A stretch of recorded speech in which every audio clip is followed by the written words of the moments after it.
दोस्तों, क्या आपको पता है कि बिहार की भी खुद की एक एयरलाइंस थी, दरभंगा एयरलाइंस। कैसे दरभंगा राज्य ने बिहार को इतना कल्चरली और वेल्दी कर दिया कि अंग्रेज़ों की नज़र भी बिहार और पटना, सिवान, छपरा इन सब चीज़ों पे पड़ गई। क्यों अकबर से लेके औरंगज़ेब ने बिहार की मदद की, और क्या थी वो दरभंगा राज की कहानी जिसने फ्रांस की रानी का हार तक खरीदा, मुग़लों का बेशकीमती पन्ना खरीदा, साथ ही साथ पटना यूनिवर्सिटी की स्थापना की और भारत रत्न मदन मोहन मालवीय जी को 50 लाख रुपए दिए ताकि वो BHU की स्थापना कर पाए। ये सारी ही चीज़ों पे आज के वीडियो में हम बात करेंगे, और सबसे ज़रूरी हम आपको ये बताएंगे कि आज के टाइम में यानी 21वीं शताब्दी में वो परिवार कहाँ है, या 20वीं शताब्दी में उस परिवार का डाउनफॉल कैसे हुआ। सबसे पहले आप सभी का हार्दिक स्वागत है आपके अपने YouTube चैनल अनमेश TV पर। बिहार काफ़ी कल्चरली रिच स्टेट है। बिहार का नाम जब भी हमारे जहन में आता है तो मेरे जहन में तो एटलीस्ट लालू प्रसाद यादव आते हैं। उनका जो राजनीतिक करियर रहा वो आता है, और साथ ही साथ उनके किए गए घोटाले भी मेरे जहन में आते हैं। लालू प्रसाद यादव से जुड़ी एक बड़ी ही रोचक कहानी है जो मैं आपको बताता हूँ। सन 1990 में जब लालू प्रसाद यादव पहली बार चीफ मिनिस्टर बनते हैं तो अपनी माँ के पास जाते हैं और कहते हैं कि हम CM बन गए हैं, चीफ मिनिस्टर। माँ पढ़ी लिखी नहीं थी तो मतलब समझ नहीं पाती हैं, तो लालू यादव अपनी बिहारी भाषा में अपनी माँ से कहते हैं कि हम हथुआ महाराज से भी बड़े आदमी बन गए हैं। हथुआ महाराज छपरा सिवान में रहने वाले एक बड़े ज़मींदार थे, लेकिन हथुआ महाराज से भी बड़ा एक राज हुआ बिहार में जो बिहार को काफ़ी संपन्न कर गया। वो राज था दरभंगा राज। ये बात है सन 1574 की। अकबर ने बिहार पे कब्ज़ा किया था, अपने अंडर ले लिया था। उसी समय बिहार को अपना जब हिस्सा बनाया तो वहाँ के एक जो राजा थे महेश ठाकुर, उनको रामनवमी के दिन बिहार की भाग दौड़ संभालने की पूरी जिम्मेदारी दे दी। महेश ठाकुर एक तेज तर्रार राजा थे। उस समय दरभंगा जो था वो एक डिवीज़न था और त्रिहुट एक सब डिवीज़न था। औरंगज़ेब अब आ गए थे। अकबर के मरने के बाद उनके लड़के शाहजहाँ के बाद औरंगज़ेब ने जब कमान संभाली तब महेश ठाकुर के पोते महीनाथ ठाकुर भी अपनी गद्दी संभाल चुके थे। सिलसिला चलता आ रहा था। पहले ठाकुर परिवार मुग़लों का साथ देता था और अभी भी मुग़लों का साथ दे रहा था। महीनाथ ठाकुर जो थे वो मुग़लों के साथ कई लड़ाइयाँ लड़ते थे, मुग़लों की मदद करते थे।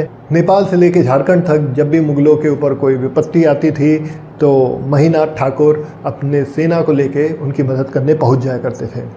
इसी एवज में महीनाथ ठाकुर को बहुत सारी ज़मीनें दी गई। उनकी मुग़ल शासन में अच्छी खासी पकड़ हो गई। धीरे धीरे जब वक्त बीतता गया, उनके बेटे और पोते आए, तब राजा प्रताप सिंह दरभंगा की अगुवाई करने लगे। ये बात है सन 1772 की। तब कलकत्ता में रेवेन्यू बोर्ड की स्थापना ईस्ट इंडिया कंपनी ने की थी। इसी बीच ईस्ट इंडिया कंपनी की नज़र दरभंगा पे पड़ी। दरभंगा के साथ साथ उसकी नज़र पटना पे पड़ी। इसीलिए जब 1772 में कलकत्ता में रेवेन्यू बोर्ड की स्थापना हुई, तभी पटना में प्रांतीय परिषद की भी स्थापना हुई।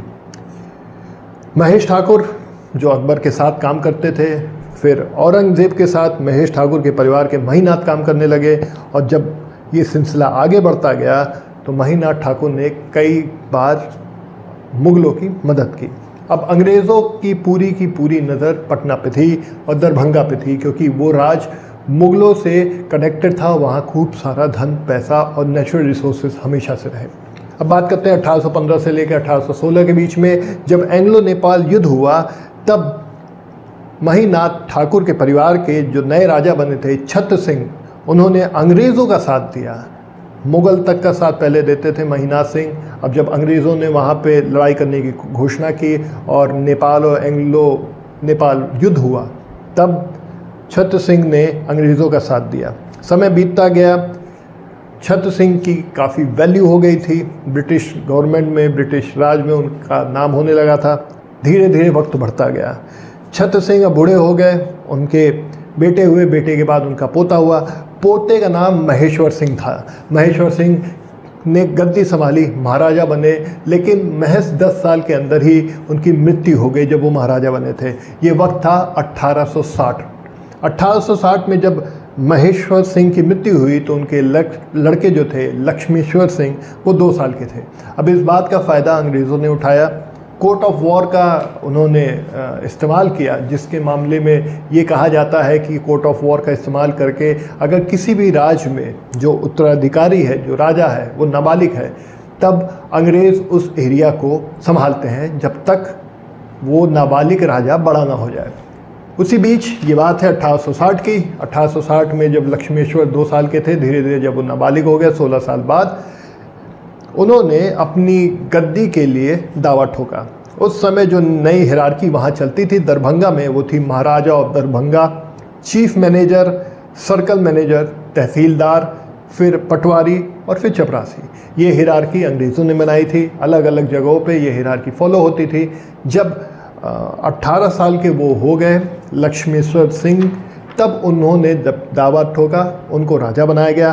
बात करते हैं 1879 की, जब राजा लक्ष्मेश्वर सिंह राजा थे। वहाँ पे उनकी जो स्टैचर था वो आम आदमी से लेके अंग्रेज़ों के बीच में भी उनको लोग अच्छे खासे जानते थे।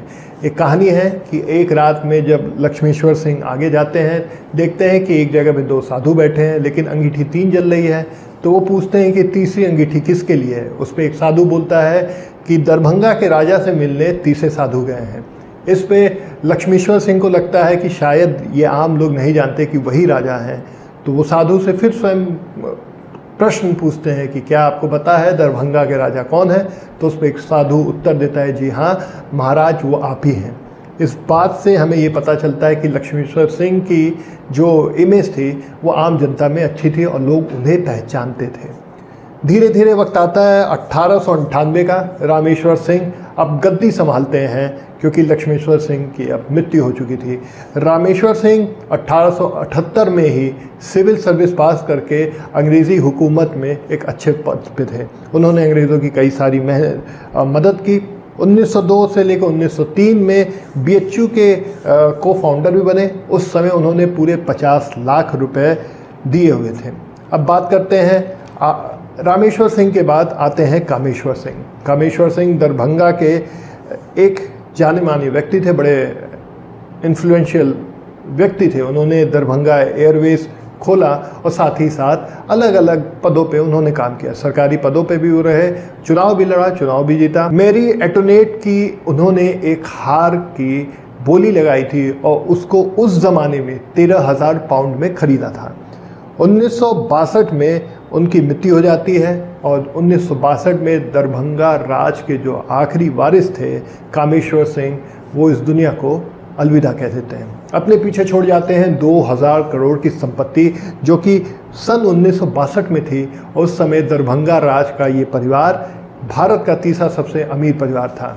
उसके बाद एक ट्रस्ट की स्थापना होती है। इनके जो भी रिश्तेदार थे वो उस संपत्ति को क्लेम करने के लिए कोर्ट कचहरी करते रहे। अभी तक वो मामला सुलझा नहीं है। इसी बीच में जो ट्रस्ट के व्यक्ति थे उन्होंने कई सारी घपलेबाजी की, करोड़ों के रुपए इधर दिए उधर दिए, पैसों का इधर उधर किया और इस तरीके से दरभंगा राज, जो एक ज़माने में इतना पावरफुल राज था, इतना पावरफुल परिवार था, एक गुमनामी में खो गया। दोस्तों, ये कहानी आपको कैसी लगी कमेंट बॉक्स में ज़रूर लिख के बताइएगा। हम ऐसी ही कहानियाँ लेके आपके सामने फिर हाजिर होंगे। तब तक आप हमें इजाज़त दीजिए। जय हिंद, जय भारत।